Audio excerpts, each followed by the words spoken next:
भागवत जी भारत देश के उन महान ऋषियों में गिने जाते हैं जिन्होंने चरक से भी ज्यादा काम किया। ये बात को बहुत ध्यान से आप सुनिएगा, लेकिन मैं विनम्रता पूर्वक कह रहा हूं। अब तक हमने बार बार चरक का नाम सुना है, चरक चरक चरक। भागवत जी चरक के शिष्य थे और चरक ने जितने साल काम किया उससे 1.5 गुना ज्यादा काम भागवत जी का है। चरक जी के जाने के बाद चरक ने जो सूत्र लिखे हैं, जो उनकी खोज है, रिसर्च है, चरक संहिता जो पूरा का पूरा शास्त्र है, उसके एक एक सूत्र को प्रमाणित करने का काम भागवत जी ने किया। प्रमाणित करने का मतलब ऑब्जर्वेशन करना, फिर जैसा रिजल्ट है वैसा ही प्राप्त करना। जैसे चरक ऋषि ने कहा ये खाने से ये होता है, मान लो उन्होंने एक स्टेटमेंट कर दिया कि ये वस्तु खाने से ये होता है। भागवत जी ने उसको प्रमाणित करने में 25 साल लगा दिए, 20 साल लगा दिए, 30 साल लगा दिए, और जब तक देख नहीं लिया तब तक उसको लोगों को कहने लायक नहीं माना।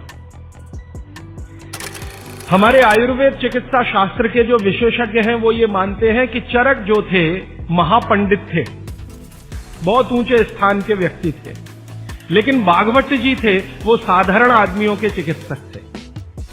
इसका मतलब क्या है? इसका मतलब ये है कि चरक ने जो बातें बहुत गहराई से और गूढ़ शब्दों में कही हैं, भागवत जी ने उनको बहुत सरल करके साधारण लोगों की समझ में आए वैसा प्रस्तुतिकरण कर दिया है।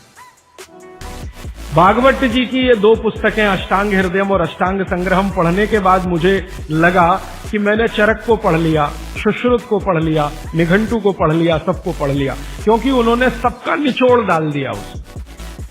और वो ये कहते हैं कि अब मैंने जो तैयार कर दिया है अष्टांग हृदयम या अष्टांग संग्रहम, ये आम आदमी के लिए है। वो चाहे तो इसका पालन करे और अपने जीवन में मेरी तरह से सुखी और निरोगी रहे। भागवत जी 135 वर्ष तक जिंदा रहे और उनके शिष्य बताते हैं कि उन्होंने इच्छा मृत्यु को धारण किया। माने उनकी इच्छा हो गई थी कि अब बहुत दिन जिंदा रहने से कोई फायदा नहीं है, तो मृत्यु को वरण किया। ऐसे पंडित आदमी, इतनी कमांड अपने शरीर पर। और वो ये कहते हैं जब मृत्यु को जा रहे थे तो उनके शिष्य कह रहे थे कि परेशान हम हो जाएंगे, आप चले जाएंगे। उनका कोई परेशानी नहीं है, ये शरीर छोड़ूंगा, दूसरा धारण करूंगा। जैसे तुम शर्ट बदलते हो मैं बदल लूंगा, लेकिन अब मुझे जाना चाहिए, इस शरीर का सीमा हो गया है। ऐसे व्यक्ति जिन्होंने मृत्यु को धारण किया अपनी इच्छा से, उन्होंने जो कुछ अपने जीवन में किया है वो 2 ही पुस्तकों में सारा समाहित है, तीसरी कोई पुस्तक उन्होंने लिखी नहीं। और वही दोनों पुस्तकों में कुल मिलाकर 7,000 सूत्र हैं। 7,000, 2 पुस्तकों में कुल मिलाकर 7,000 सूत्र हैं।